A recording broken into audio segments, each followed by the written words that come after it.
City में वो एक बड़ा सा कॉलेज था। विजय उस कॉलेज में बीटेक की पढ़ाई करता था। हर साल फर्स्ट रैंक विजय को ही मिलता था। विजय सबको बहुत पसंद था। वो बहुत अच्छे से पढ़ाई करता था। विजय को कॉलेज में सब इतना पसंद करते थे, तो ये देखकर कॉलेज में अजय नाम के लड़के को बहुत ईर्ष्या होती थी। इसीलिए अजय विजय को किसी तरह परेशान करने का मौका ढूंढते रहता था। अजय को पैसे वाले होने का गर्व था।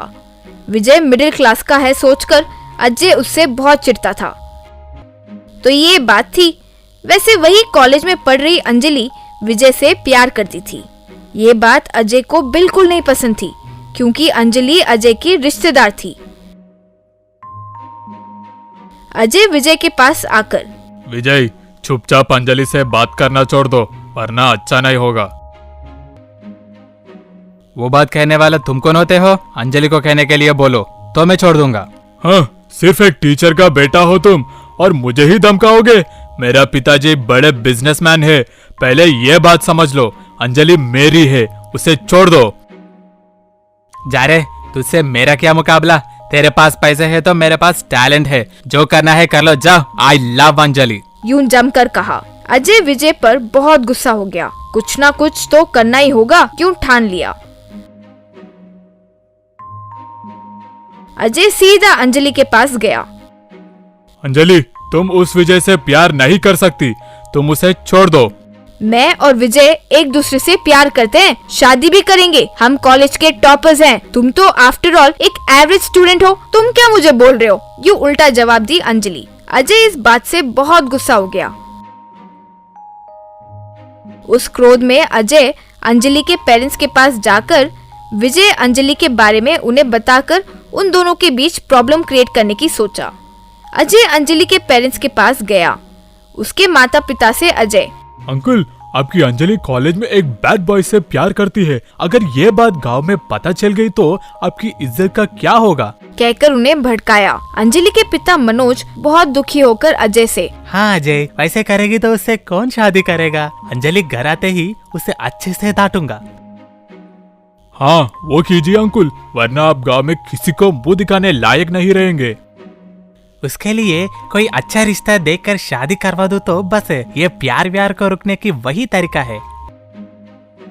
अंकल, मेरे पास करोड़ों का जायदाद है, कार बंगला सब है। आपको ऐतराज ना हो तो अंजलि से मैं शादी करूंगा।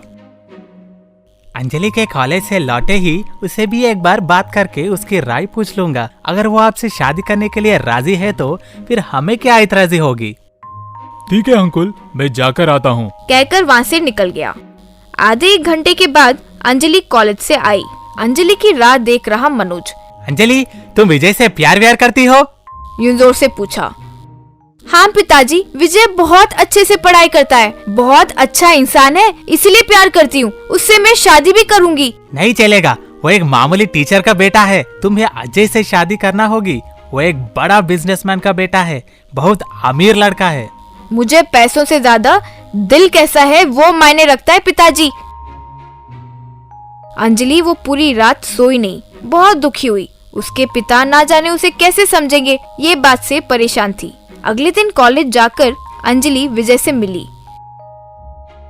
विजय, वो अजय मेरे पिताजी से मिलकर हम दोनों के बारे में बहुत बुरा भला कहा है। मेरे पिताजी उससे शादी करने के लिए जबरदस्ती कर रहे हैं। मुझे कुछ नहीं समझ आ रहा, तुम कुछ करो ना। तुम हिम्मत रखो, मैं देख लूंगा। विजय अंजलि के गांव जाकर उस गांव के मुख्य इंसान से मिला। उस मुख्य इंसान का नाम महांती था। एक तरफ पैसे, एक तरफ प्यार, बहुत बड़ी समस्या पड़ी है। मैं अभी अंजलि के पिताजी को बुलवाकर बात करूंगा। आप बड़े हैं, आप जैसे कहे वैसे ठीक है। अगले दिन चौपाल के पास विजय, अंजलि, अजय, अंजलि के माता पिता, गांव वाले सब इकट्ठा हुए। बच्चों, प्यार को जितना सम्मान देते हो, माता पिता के प्यार को भी उतना ही सम्मान देना चाहिए। अंजलि के पिता अपने बेटी की शादी अमीर लड़के अजय से कराना चाहते हैं, लेकिन अंजलि विजय से प्यार करती है। उन दोनों में किसकी तरफ से बात करना चाहिए ये मुझे नहीं समझ आ रहा है, इसलिए एक निर्णय लिया हूँ। वो क्या है, बताइए। विजय अजय का साइकिल रेस कंपटीशन करवाएंगे। हमारे गांव के पहाड़ तक साइकिल चलाते चलाते जाकर कौन कम समय में वापस लौटकर आएगा, अंजलि का शादी उससे करवाएंगे। अगर आप सबको ये अच्छा सुझाव लगता है तो हम साइकिल रेस शुरू करते हैं। हमें मंजूर है, हमें मंजूर है। उस दिन शाम को रेस के लिए विजय अजय ने हाँ कहा। विजय का एक दोस्त विजय के पास आकर, अरे वो अजय कहीं का रेस किसी की भी तरह जीतने के लिए वो लाखों रुपए खर्चा करके एक इलेक्ट्रिक साइकिल खरीदा है। वो मोटर बाइक से भी तेज जाता है, तुम पता नहीं कैसे जीतोगे। तुम फिक्र मत करो, उसके पास पैसे है तो हमारे पास ब्रेन है, हम ही जीतेंगे। उस शाम महांती, अजय पहले तुम जाओ। अजय फिर जाकर पहाड़ तक पहुंचकर 3 मिनट में वापस लौट आया। अजय तुम 3 मिनट में जाकर आए हो, अगर उससे कम समय में विजय लौट आया तो वो जीत गया। अचानक विजय 2 पंख लगाए हुए साइकिल के साथ वहां आया। सारे लोग उस साइकिल को आश्चर्य होकर देख रहे थे। वो हवा के पंख घूम रहे थे तो विजय की साइकिल तेजी से आगे जाने लगी। वो पंखे वाली साइकिल से विजय तेजी से उस पहाड़ तक गया। पंखे तेजी से घूमने लगे। विजय बहुत जल्द लौट आया। मानती समय देखकर आश्चर्य से, वाह रे वाह विजय, अजय 3 मिनट में आया और तुम 2 ही मिनट में आ गया, तुम ही जीत गए। अंजलि बहुत खुश हुई। अजय साइकिल को लात मारकर गुस्से से वहां से चला गया।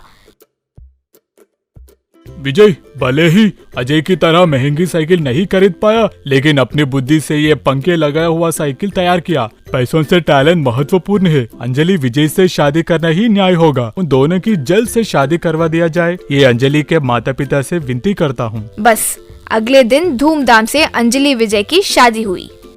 रामपुर गांव में किसानों को पानी की तंगी थी। खेत में डालने के लिए पानी ना होने के कारण बहुत परेशानी होती थी। सारे किसान चौपाल के पास इकट्ठा होकर समस्या का हल कैसे निकाले उसके बारे में सोच रहे थे। हम सब जाकर इरिगेशन ऑफिसर से मिलेंगे, अपनी समस्याओं के बारे में बताएंगे। पानी ना होने के कारण खेत में फसल नहीं उग रहा है। डैम का गेट खोलकर हम तक पानी पहुंचाने का तरीका निकालने के लिए कहेंगे।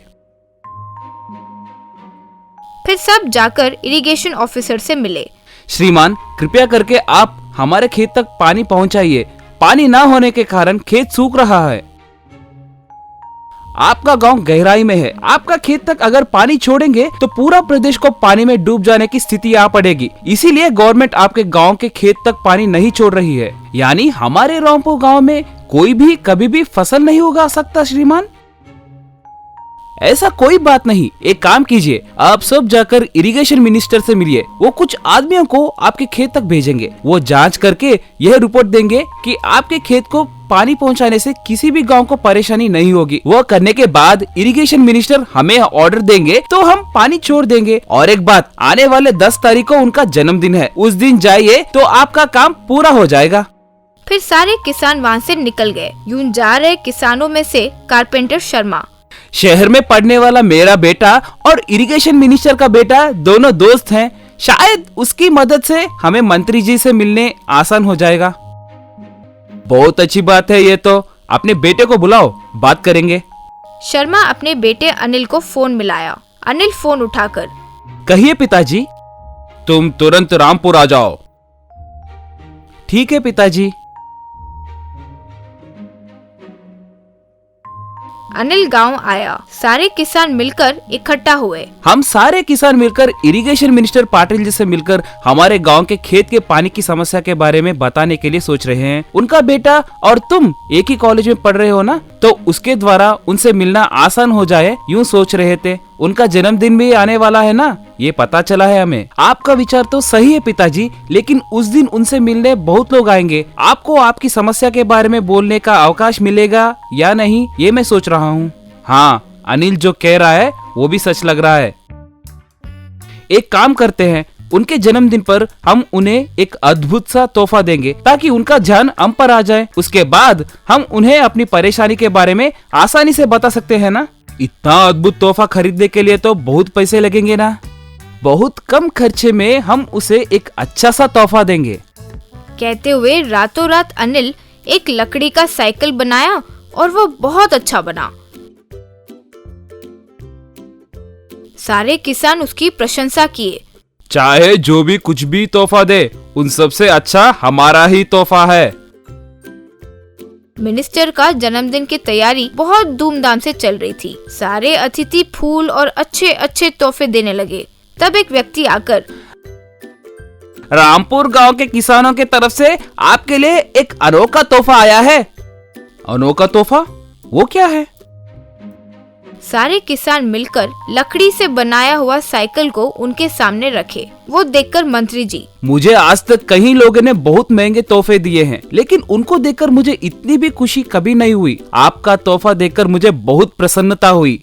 आपको जो चाहिए वो पूछिए। हमें कुछ नहीं चाहिए मंत्री जी, हमें खेत में पानी की परेशानी हो रही है। आप कृपया जांच करवा कर कुछ कीजिए और हमारे समस्या का हल निकालिए।